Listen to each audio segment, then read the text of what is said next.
नमस्कार आप सभी को। मैं आर्या एस्ट्रो पाठशाला में एक बार फिर आप सभी का स्वागत करता हूं। जैसा कि आप सभी को पता है कि हम लोग केतु के ऊपर एक सीरीज कर रहे हैं, जिसमें हम लाल किताब द्वारा जानेंगे कि केतु किस भाव में क्या दर्शाता है, कैसा रिजल्ट देता है। हमने केतु प्रथम भाव पे चर्चा कर ली है, हमने केतु द्वितीय भाव पे चर्चा कर ली है।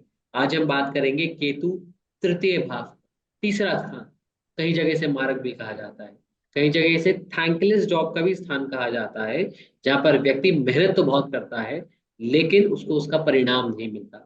और केतु है अध्यात्म का प्लैनेट, केतु है वैराग्य का प्लैनेट। तो यहाँ पर जब केतु आएगा तो वो कैसे रिजल्ट देगा, आज हम इसी बारे में चर्चा करने वाले हैं।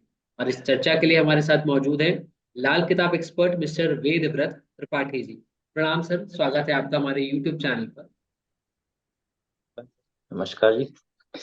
आज हम लोग केतु ग्रह पे आज तीसरे घर में पहुंचे हैं। जी।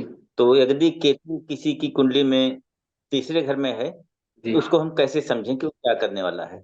जी। तीसरा घर हमारे पराक्रम का घर है। जी। और तीसरा घर हम बुध का भी है, मंगल का भी है। तो ये मंगल और बुध दोनों के कारक तत्वों को कम कर देता है, को कट कर देता है। अच्छा। बुध का कारक तत्व बुध के जो कारक तत्व उनको जब काटता है तो ससुराल पक्ष से जो भी साली वगैरह हैं उनकी जीवन को ये खराब करता है, वो विधवा भी बना सकता है, अच्छा। उनको परेशानी में जरूर डाल देगा। ये बुध की ससुराल पक्ष भी ये प्रॉब्लम करता है। और मंगल का भी घर है। मंगल के कारक तत्व को कम करता है तो भाई से नहीं पड़ती है, भाई से विवाद होता रहता है, लड़ाई झगड़ा होता रहता है। और कभी कभी तो भाई के कारण इसको घर छोड़ के बाहर रहना पड़ता है। चाहे नौकरी करने चला जाए, चाहे बाहर जाके नौकरी करे, चाहे मकान बना कर रहे, भाई के साथ रहने में इसको बहुत दिक्कत होती है, ऐसे जातक को जिसकी जन्म कुंडली में केतु तीसरे घर में रहता है। ठीक है। और ये पराक्रम का घर है। तो व्यक्ति पराक्रम भी नहीं कर पाता, मेहनत नहीं कर पाता है, तो रोजी रोटी कमाने में भी इसको दिक्कत दिक्कत होती है। है। ऐसे तीसरे भाव के केतु जी। अच्छा, केतु जो होता है ये अगर तीसरे घर में है और मंगल 12वें घर में आ जाए, मतलब ये तो हम लोग चर्चा कर रहे थे केतु अगर तीसरे में बैठा है तो क्या करता है। तो मंगल को खराब करेगा, बुध को खराब करेगा और पराक्रम को खराब करेगा। हम्म। और तीनों के असर हमने आपको बताया। हम्म। बट अगर केतु 3 में हो और मंगल 12 में आ जाए तो ये कुछ ठीक हो जाता है, बुरे परिणाम नहीं देता है।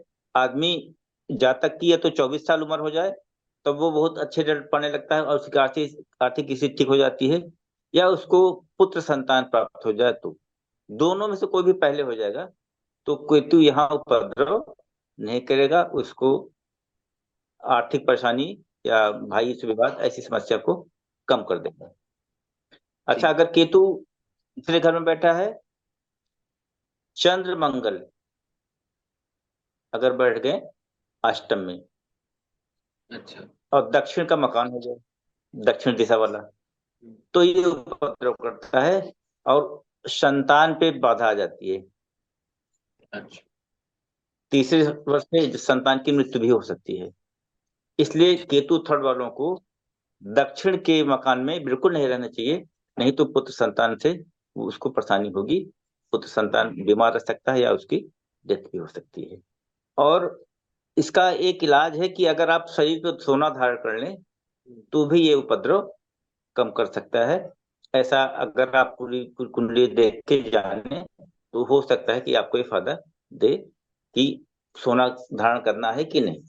बिना पूरी कुंडली देखे सोना भी नहीं धारण करना चाहिए, लेकिन थोड़ा ऐसा अगर वहां पे लगन पे कोई बुरे ग्रह नहीं है तो आप धारण कर सकते हैं, जिससे आपको फायदा मिल सकता है।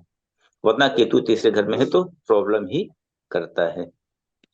तो अब अगर ये केतु टहलते टहलते वर्षफल में अगर आ जाए, ये तो मैंने बताया लग्न कुंडली की बात।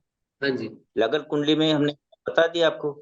अगर ये लग्न कुंडली में नहीं है तीसरे घर में और वर्षफल में आ जाए, तो अगर वहां पे केतु शुभ है, केतु उसे तीसरे भाव में नीच का होता है। नीच का जब होता है तो वाणी खराब करेगा, आर्थिक स्थिति खराब करेगा। लेकिन अगर ये नीच के प्रभाव में आ गया और इसकी बुनियाद में इसके मित्रगण आ जाए, शुक्र आ जाए, राहु आ जाए, गुरु भी इसकी मदद करेगा, तो ये उतने परिणाम खराब नहीं करेगा, ज्यादा उपद्रव नहीं करेगा, अच्छे परिणाम दे सकता है। लेकिन अगर केतु 3 में आ गया है और इसकी बुनियाद में इसके शत्रु ग्रह आके बढ़ जाए, तो ये बहुत बुरे परिणाम देगा। आदमी की बोलचाल की भाषा खराब हो जाएगी, भाई से संबंध खराब हो जाएगा, ससुराल में जो लड़कियां उनकी हालत खराब करेगा। ये सारी समस्या उसको आएंगी और वो परेशान करेगा। तो बेसिकली सर हमने इसमें समझा जो केतु है वो इस भाव के लिए कोई अच्छे रिजल्ट्स नहीं देता। जी जी वो जी उस भाव के जो कारक ग्रह हैं या जिनका वो घर है, जिनकी वो जमीन है, बुध और मंगल, उनसे संबंधित रिश्तों से जी। या उनसे संबंधित सुखों हम्म, से व्यक्ति को वंचित कर देता है। हम्म, जी निश्चित रूप इसके से लिए ऐसे हमें कर देगा। केतु को सही करना जरूरी है, और क्योंकि केतु बृहस्पति का चेला माना जाता है, इसलिए सोना जी। पहनने का उपाय हम कर सकते हैं। लेकिन जैसे कि हम हर बार हर वीडियो में कहते हैं कि पूर्ण कुंडली का विश्लेषण जरूरी है। जी।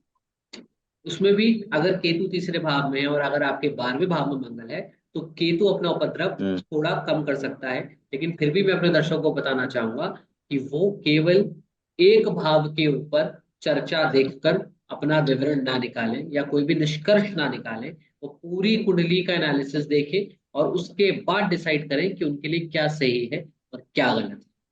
थैंक यू सो मच जी सर, एकदम हमें से। अपना बहुमूल्य समय देने के लिए और हमें बताने के लिए कि केतु तीसरे भाव में क्या रिजल्ट देता है।